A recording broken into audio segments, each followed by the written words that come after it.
Nako will pilot this matchup. So what do we think, Dagda? Happy with the draft? I mean, Vitality's drafts, like game 2 is what a question. Man.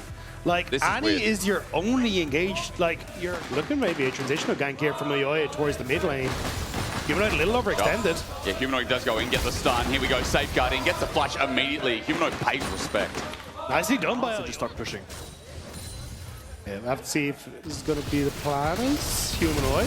Okay, gank flash, immediate hammer down for Jojo. Seismic shot back. That saves his life. Safeguard as well. Heals any kind of burning, or at least stops it. Play backwards into that. So I think for Alvaro, kind of just holding on, trying to use that threat. But yeah, going to be difficult again for Supa and Alvaro to really effectively trade here. Good side step from Jojo as well. Humanoid doesn't get any damage out as well. Tibbers comes out, but that's just to get some pressure off because Jojo is stopping him in the lane. Humanoid gets low, and remember, he doesn't have the TP to rescind back. Reiterate, mid-jungle this series from MKOI has been so on point.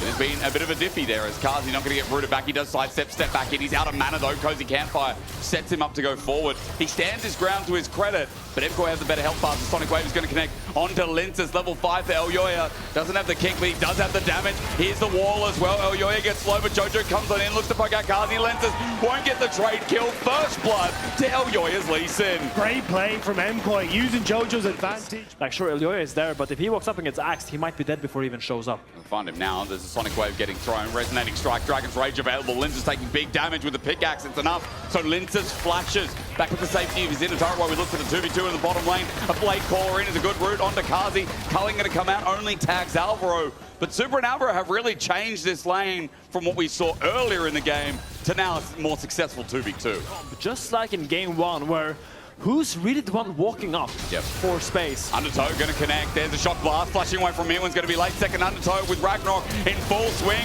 Getting that passive up. Undertow the flash to connect the blade, but Elyoya comes up for the trade. Off of Grubs with TP now being shown up by MKOI. A 1-for-1. Just defending his top laner. They're leaving no play available for Vitality. Vitality will have to give this dragon, and this time with Humanoid by his lonesome. 4 members of MKOI send it all down. On a ward, it won't matter. The Featherstorm comes out. Humanoid can't walk in, gets rooted anyway, and it's an easy kill for Supa. Turret will follow as well. Oh, but it's so beautiful what MKOI just did. They realized top lane is really difficult. With the Tumbler, he's got a lot of damage. Sonic Wave, every time it lands, you watch, you wait. Dragon up in a minute, but we're still focusing here. Fleshy has been found out. The pinks! On top of the blast zone, he can't move. 2 wards in total, and Fleshy gets turned and done. What was this Vitality going to look like? And we started to see the growth. We started to see Lyncas and Fleshy really coming into their own as like homegrown Vitality talent. Boy, flash from Elyoya, tries to predict Carzzy. He gets on out of there, relentless pursuit, still gets knocked out. Breath of Light gives him light, and he now finds Elyoya. The space created, the teleport used by Myrwn when he wants to come in and join the fight for Vitality. Have a breath of fresh air. Didn't just come from Fleshy, it came from Carzzy kiting it out. I mean, it's a caster, which they desperately need this game, because they need to claw their way back slowly but surely. Yeah, still looking for more. Supa tries to step up. Carzzy wants to try and use the wave to get the plates, but Supa does a good job of clearing at the wave and not getting caught. Vitality though, great collapse. Get dragged together with Carzzy caught out, relentless pursuit out, but the damage enough. Featherstorm will get the kill. And Supa's on a killing spree. Yeah. That kind of sucks. Yeah, that's mid-tower as well now. Yeah, Carzzy, I guess, in the last fight. He didn't even burn the flash in the last fight, but he must have just been caught out mid. Yeah, overstepped. And Alvaro there to help out Supa to make sure that they could chase him down. And now, wait a sec. They are sending it. Myrwn's going to get stunned up. Tibbers on top as well with a shock blast combo. Going into hammer form. Lyncas does not send it.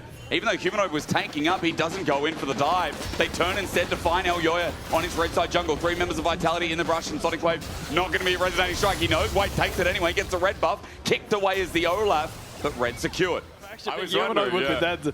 So, little fun. They will put down the Rift Herald, so now he has that ward up and available. Humanoid walking up. Tibbers comes out. Good damage as well from Humanoid. Tibbers almost getting the kill onto Elyoya. Herald gets the charge regardless. As Scorching Flame Kick is not going to do anything here. Tibbers almost dies, and Elyoya does survive. Have that all-in potential from the Annie. So I think it's a good call from Supa to try and keep himself topped up. Weaver's Wall, Humanoid, seismic shove, he's right on it. He goes through the unraveled earth, so he's stunned up, and that's an easy kill over to Supa again. Alvaro is the delivery boy, and Supa has a subscription. I mean, Alvaro on these engaged champions just looks so alive on the map. He's Carzzy though, culling, root up. We pause there. He's alive, Finn, you are right. Yeah. I mean, Alvaro on these engaged sports just looks like a different player completely. Yep. He's completely unchained. He can finally go for solo plays here. Elyoya looking on the flank, on the Carzzy. Sonic Wave going to connect. Carzzy stands his ground, piercing like good damage. Relentless pursuit forward as well. You can see it's a little bit menacing for sure. And Varus will be started here by MKOI. They do it so fast. Xayah with an avoid flicker blades. It's just gone. stretched it. I feel like it's gone, maybe. Let's see. Naak getting poked out. Something shot going to connect. Jojo doesn't join in. Ragnar going to be used. Undertow connects as well. A 1v1 happens while Baron is pulled off in the meantime. Undertow there, not finding a second mark, and Jojo actually winning out and sustaining the Storm Raider Surge. Did quite a lot of work as Weaver's Wall turns the play. He turns his head and finds another angle. Weaver's Wall now down as Lyncas has to get out and flashes again. And meanwhile, MKOI found a pick through this mid lane. Carzzy's down. Jojo is creating so much pressure on the map with MKOI. He gets the ultimate from Nako, immediately turns mid. MKOI peeled off to get that Baron to get a pick.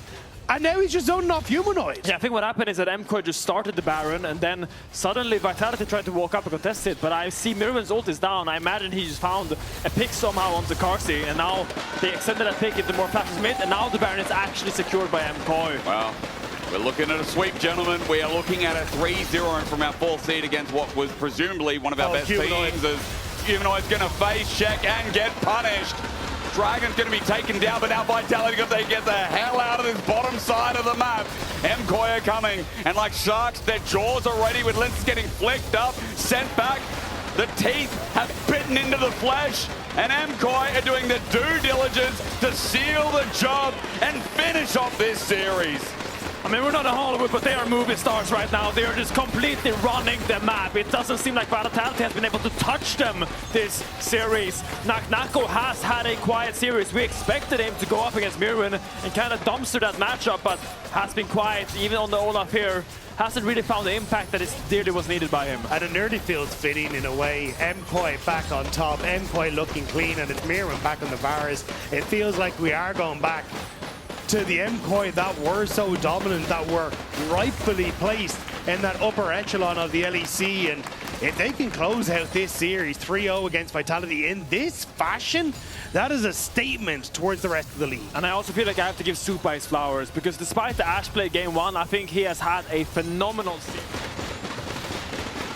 It's going to be a slow burn here for MKOI as the flash goes out. Oh, Jojo's reaction time to go golden, though.